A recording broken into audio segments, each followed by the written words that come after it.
परमात्मा प्राप्ति का परम साधन नाम है। हमें केवल एक नियम लेना है, निरंतर नाम जप करने का। मन की वृत्तियां ऐसी बन जाएं कि नाम जप के बिना हमें एक क्षण भी चैन न पड़े। तद्विस्मरणेन परम व्याकुलते, हर समय हर क्षण नाम जप। नाम भजन के कितने प्रकार हैं? नाम भजन के 3 प्रकार हैं। नाम जप, नाम कीर्तन, नाम स्मरण। 3 प्रकार से नाम का रसास्वादन किया जाता है, जप के द्वारा, स्मरण के द्वारा और कीर्तन के द्वारा। ये जप क्या है? प्रभु के जिस नाम में रुचि हो या जो नाम गुरुदेव ने दिया हो, उसी नाम की बार बार आवृत्ति करना, बार बार जपना, इसी को जप कहते हैं। तो जप कितने प्रकार का होता है? ये जप 3 प्रकार का होता है। साधारण जप, उपांशु जप और मानसिक जप। ये 10 गुना पूर्व से होता है। विधि विधान से यज्ञ याज्ञ जो किए जाते हैं, उनसे 10 गुना फल साधारण जप में है। साधारण जप से 1000 गुना फल उपांश में है और उपांश से 1,00,000 गुना फल मानसिक में है। मनुस्मृति में ऐसा वर्णन है। साधारण जप क्या है? जिसमें स्वर तो सुनाई दे पर वो कीर्तन नहीं है। जैसे राधा राधा राधा राधा राधा राधा राधा राधा राधा राधा, ये कीर्तन नहीं है, ये साधारण जप है। इसे साधारण जप कहते हैं, जिसमें शब्द बाहर सुनाई दे। उपांशु जप क्या है? जिसमें जीभ और ओठ तो हिले पर शब्द बाहर न सुनाई दे। ये साधारण जप से 1000 गुना फल देने वाला है। ओठ बंद है, अंदर जीभ हिल रही, नाम या मंत्र चल रहा है। मंत्र उपांश से शुरू होता है। मंत्र 2 ही प्रकार जपा जाता है, उपांश और मानसिक। नाम 3 प्रकार से जप होता है। साधारण जिसे वाचिक कहते हैं, फिर उपांश और मानसिक। साधारण जप से उपांश 1000 गुना श्रेष्ठ है। वो जिह्वा चलती है, ओंठ बंद रहते हैं, शब्द बाहर नहीं सुनाई देता। मानसिक जप, जिसमें जीभ भी न हिले और न ओठ हिले, केवल मन से मंत्र का जप करना। जैसे ऐसे शांत बैठे, कोई हरकत बाहर नहीं दिखाई दे रही और अंदर मंत्र चल रहा है, नाम जप चल रहा है। इसे मानस जप कहते हैं। सुना है श्वास के द्वारा नाम जप करने से जल्दी लाभ प्राप्त होता है। हाँ हाँ, श्वासा श्वासा नाम जपे दुविधा रहा न कोई। कोई भी श्वास खाली न जाए, उसमें नाम जप करे तो दुविधा अर्थात भगवत प्राप्ति में कोई संशय नहीं। प्रत्येक श्वास की गति की ओर लक्ष्य रखो। हर श्वास के आने जाने में श्वास के साथ नाम उच्चारण करो। अगर ऐसा नहीं बनता तो उपांशु के साथ श्वास जोड़ो, जिह्वा हिलाओ, नाम या मंत्र जप करो ओंठ बंद करके और श्वास के साथ। आरंभ में माला, काउंटर, जो आपको सुविधा पड़े वो ले लो और श्वास श्वास कई कई नाम, कई कई मंत्र ऊपर खींचने पर, छोड़ने पर श्वास प्रश्वास में जप करें। धीरे धीरे मन लगने लगता है, क्योंकि बिना मन के छूट जाएगा श्वास। श्वास की गणना छूट जाएगी। हर श्वास में नाम जप करना है। स्मरण क्या है? स्मरण युक्त जप किसे कहते हैं? स्मरण केवल मन की वृत्ति से होता है। जिस जप में नाम लिखा जाता है, नाम साक्षात दिखाई देता है, सुनाई देता है, उसे स्मरण कहते हैं। पूरी स्मृति में नाम या मंत्र विराजमान है, आप उसी में डूब कर जप कर रहे हैं, ये केवल मानसिक होता है, ये न वाचिक होता है न उपांश होता है, ये होता ही मानसिक है। इसीलिए प्रायः इस पर ज्यादा देर साधक टिक नहीं पाते।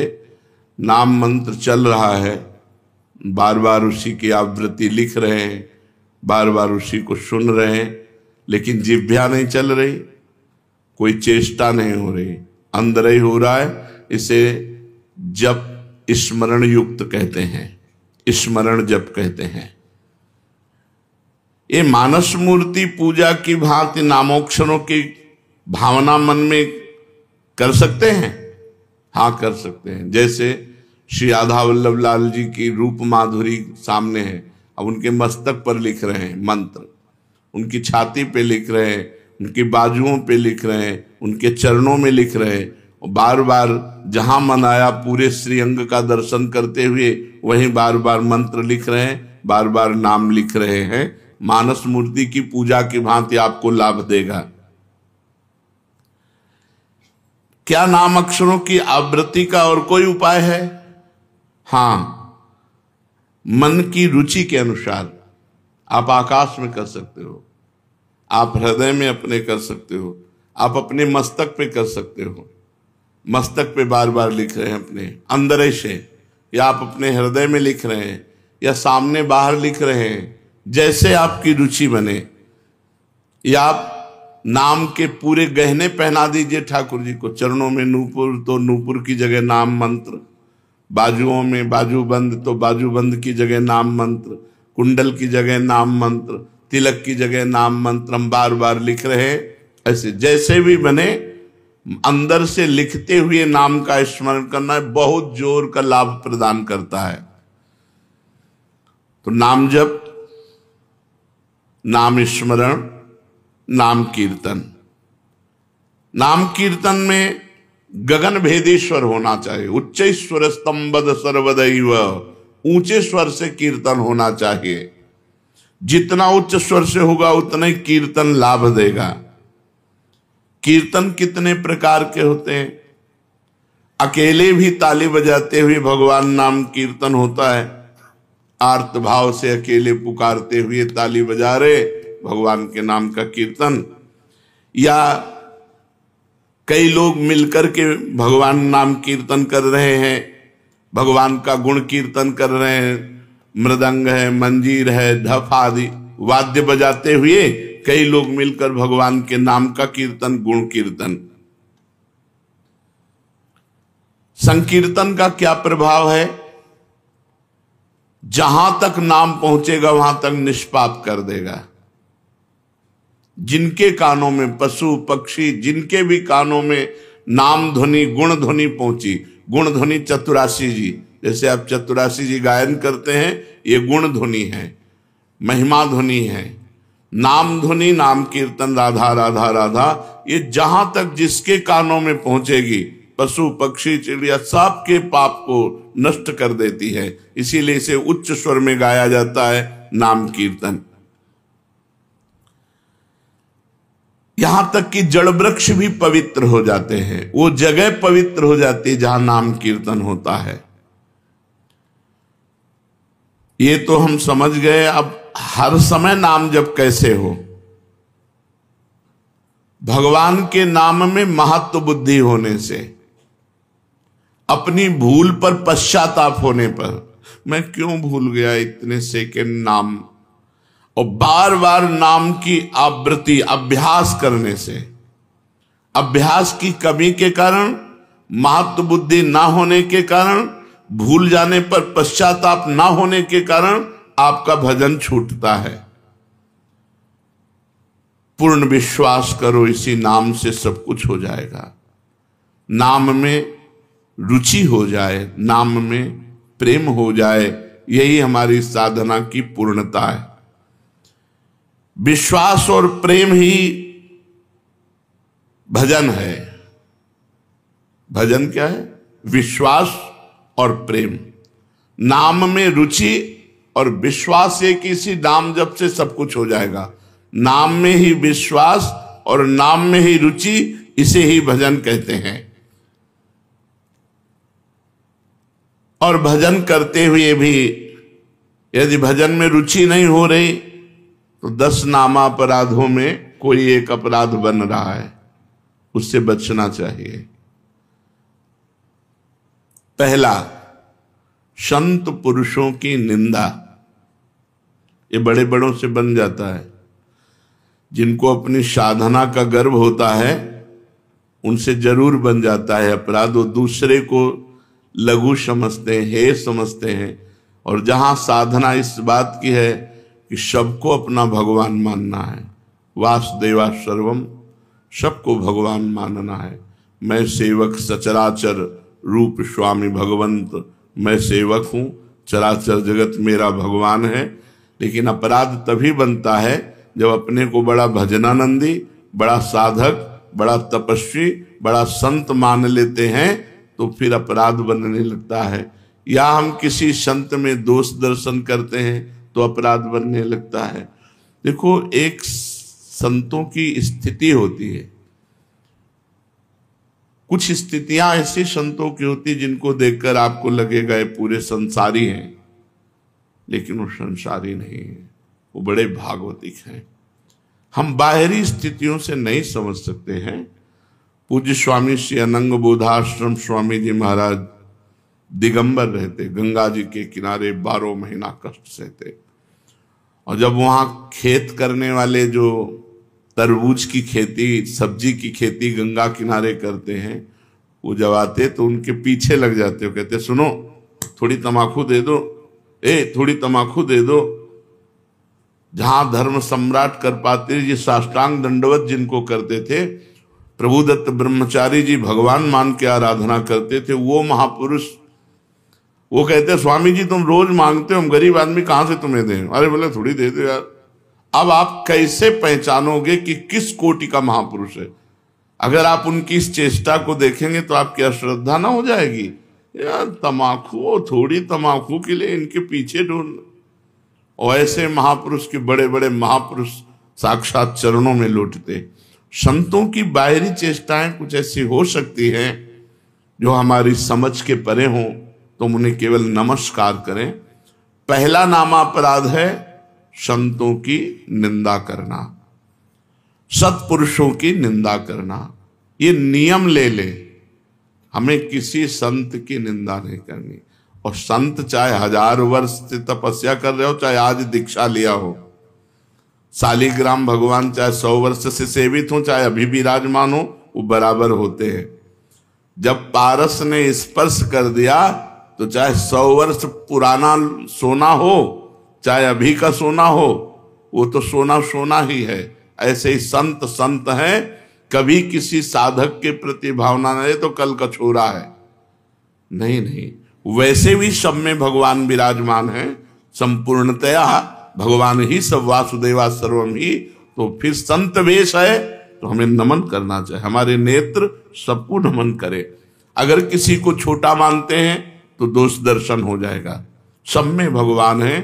तृणादपि सुनीचेन तरोरिषैष्मणा। नाम जापक, नाम कीर्तन करने वाला कैसा होना चाहिए? तृणादपि सुनीचेन। क्यों?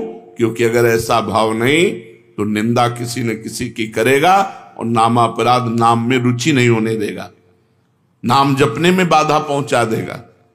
इसलिए सबसे पहला है संत अपराध, भक्त अपराध। भक्तों की निंदा, संतों की अवहेलना ऐसा है कि बड़े से बड़े तप को एक क्षण में नष्ट कर दे। भक्तन निंदा अति बुरी भूल करे जिन कोय, किए सुकृत बहु जन्म के क्षण में डारे खोए। एक क्षण में बहुत जन्मों के पुण्य नष्ट हो जाएंगे, एक जन्म की कौन बात कहे। इसलिए डरो, भक्तन के अपराध से डरपत रहो। ध्रुवदास जी ने कहा है शांत। कोई आके गाली दे जाए, 1-2 थप्पड़ भी मार जाए तो राधे राधे, हमारे भगवान हमारी परीक्षा ले रहे हैं, हमारे भगवान आकर के हम पर कृपा कर रहे हैं। यही भाव रखो। तृणादपि शुनिचेन, मैं भी तो संत हूं, नहीं मैं नीच हूं, मैं अधम हूं और सब संत हैं, सब भगवान के स्वरूप हैं। ऐसा मानने वाले से कभी अपराध ही नहीं बनता। अपराध बनता है जब गुणाभिमान होता है, अपने में गुणाभिमान होता है, तब दूसरों में दोष दर्शन होता है। इसलिए यदि नाम में निरंतर प्रगति, उन्नति, रुचि निरंतर जपने की प्राप्त करनी है तो 10 नामापराध से बच जाए। पहला नामापराध संत पुरुषों की निंदा, इससे ये बहुत खतरनाक है। विश्व में हर अपराध क्षमा करने के उपाय हैं, लेकिन वैष्णव द्रोह, संत निंदा, भक्त निंदा का उपाय नहीं। होत वज्र की लीक, इसे वही भक्त क्षमा कर दे तो बात अलग है जिससे आप अपराध किए हो, अन्यथा भगवान भी क्षमा नहीं करते। जब दुर्वासा जी भगवान के पास गए तो श्री भगवान ने कहा, अहम भक्त पराधीनो असुतंत्र इव द्विज, मैं परतंत्र हूं, ये सुदर्शन मेरे कहने से नहीं रुकेगा। अगर इसके ताप से मुक्त होना चाहते हो तो अम्बरीश जी के चरण पकड़ो जाकर के। ऐसा ही करना पड़ा दुर्वासा जी को।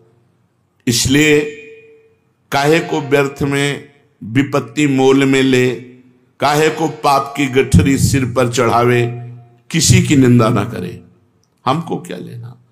भगवान जिसको जैसा चला रहे हैं वैसा चल रहा है। तेरे भावे जो करे, भलो बुरो संसार, नारायण तू बैठ के अपनो भवन बुहार। तू अपने अंदर देख, जिन दोषों को देखो, भगवान से प्रार्थना करके उनकी निवृत्ति करो, दूसरों के दोष दर्शन मत करो।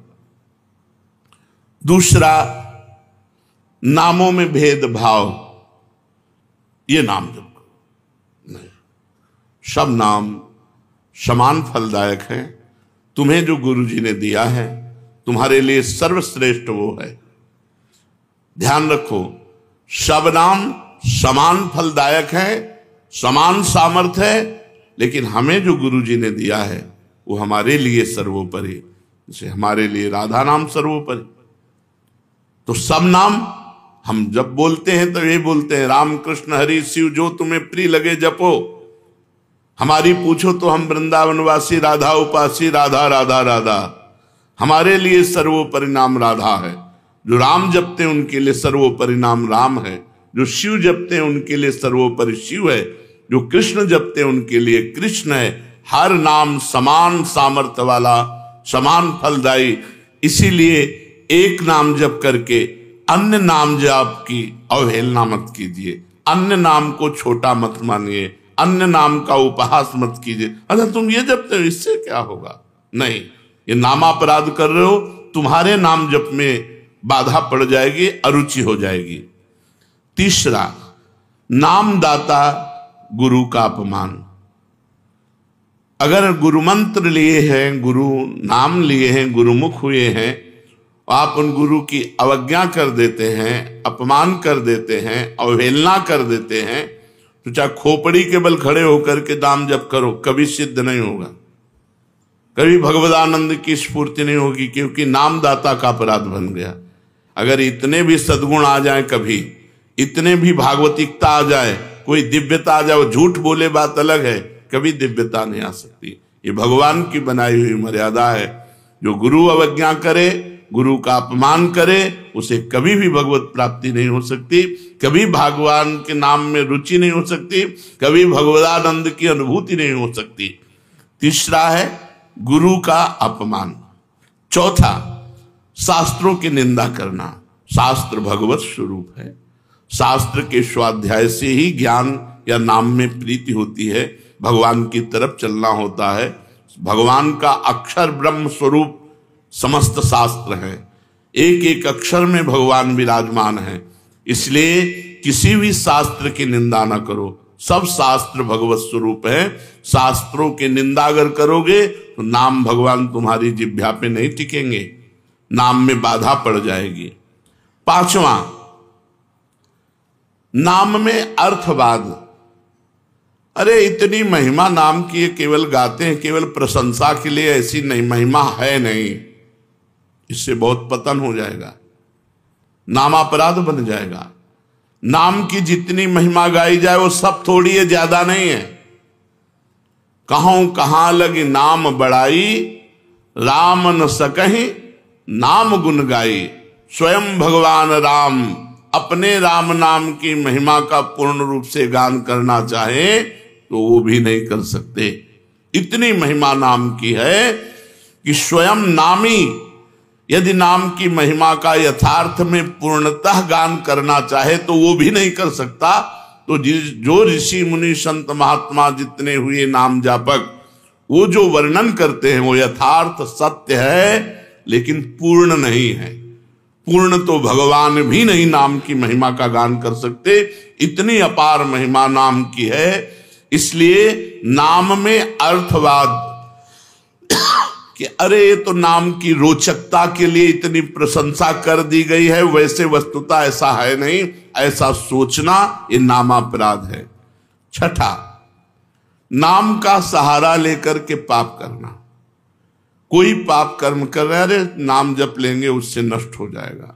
पीछे आपने सुना है कि जो नाम के बल से पाप करते हैं उनको अवश्य नरक मिलता है, क्योंकि नाम अबलो नशानी अबनान से हो, आज तक किया अब नहीं करूंगा, जपो सब पाप नष्ट हो जाएंगे।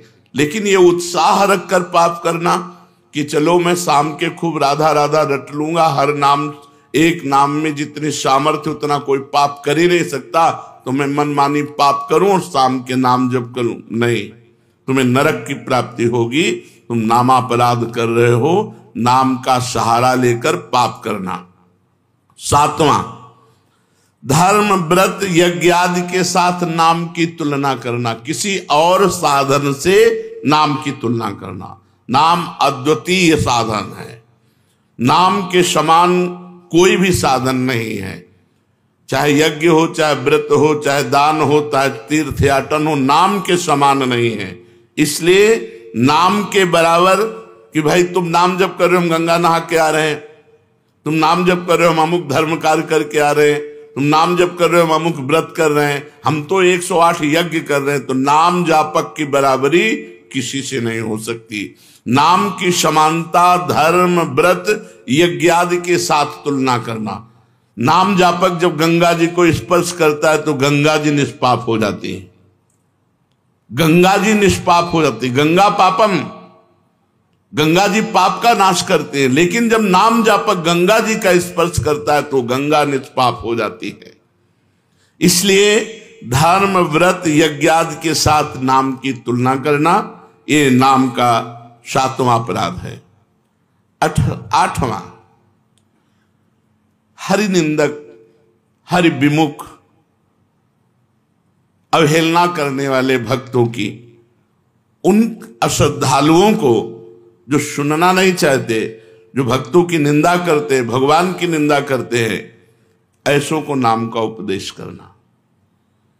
अब यहां विचारणीय विषय है, जो सुनना नहीं चाहते हैं, अभी आपने सुना कि जब नाम कीर्तन किया जाता है तो यदि उनके कान में नाम पड़े उनका भी मंगल हो जाएगा। उनको उपदेश नहीं करना, लेकिन नाम सुनाना है। दूर से भगवान नाम की जय घोष करनी है, घोर पापी के भी कान में जाएगा तो उसका मंगल करेगा। नाम कीर्तन की महिमा में सुना। तो यहां ये बात नहीं है, यहां बात कही जाती है उसको शिष्य बनाना, उसको उपदेश करना। जो अश्रद्धालु है, सुनना नहीं चाहता, हरि निंदक है, भक्त निंदक है, ये नामापराध है। ऐसे को शिष्य नहीं बनाना चाहिए। लेकिन नाम कीर्तन सुनने का सबको अधिकारी है। जैसे जगाई और मधाई, मांस मदिरा आदि सबसे युक्त पुरुष, घोर दुष्ट स्वभाव, भक्त को देख करके ही गाली देना और उनका उपहास करना। तो हरिदास जी ने कहा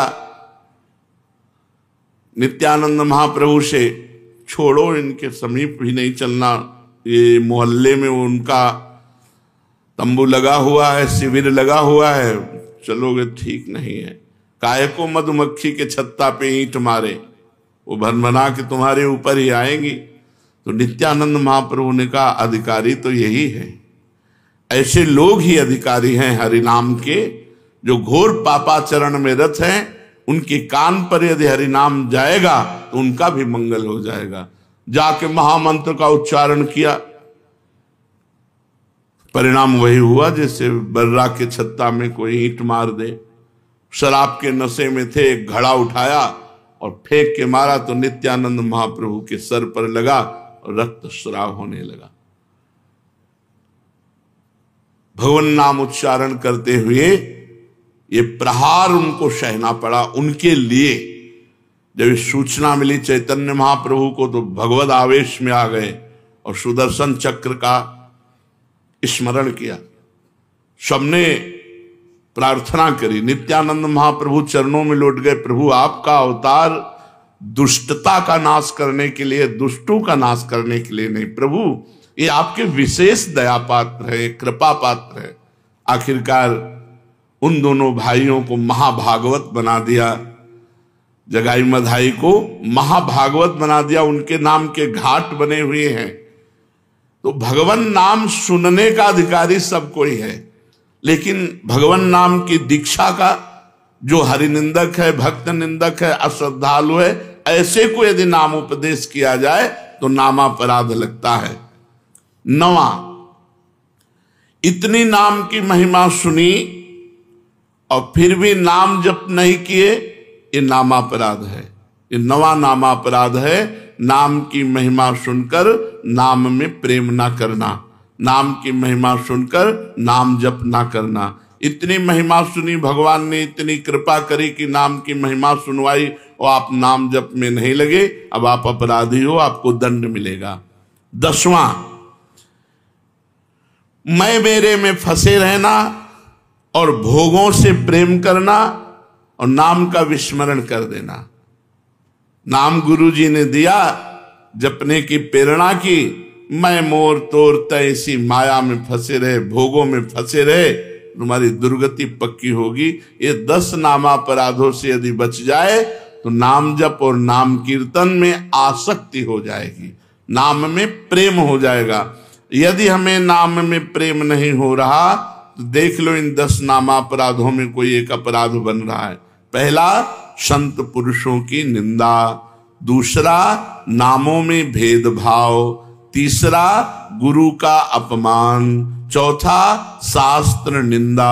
5वां, हरिनाम में अर्थवाद। छठा, नाम का सहारा लेकर पाप करना। 7वां, धर्म व्रत यज्ञादि के साथ नाम की तुलना करना। 8वां, अश्रद्धालु हरि विमुख और सुनना ना चाहने वालों को भी नाम का उपदेश करना। 9वां, नाम का महत्व सुनकर भी नाम में प्रेम ना करना।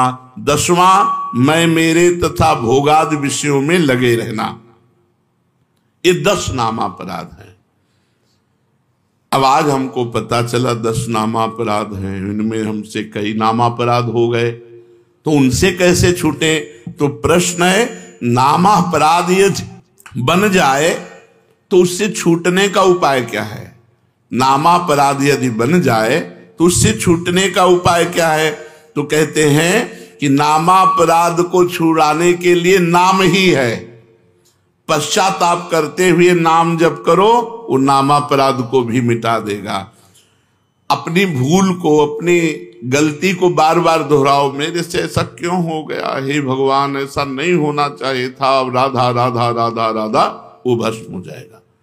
अंदर जलन होना, पश्चाताप होना, अपनी भूल स्वीकार करना और नाम जप करना, तो नाम जप से ही और पश्चाताप से ही आपका नामापराध नष्ट हो जाएगा।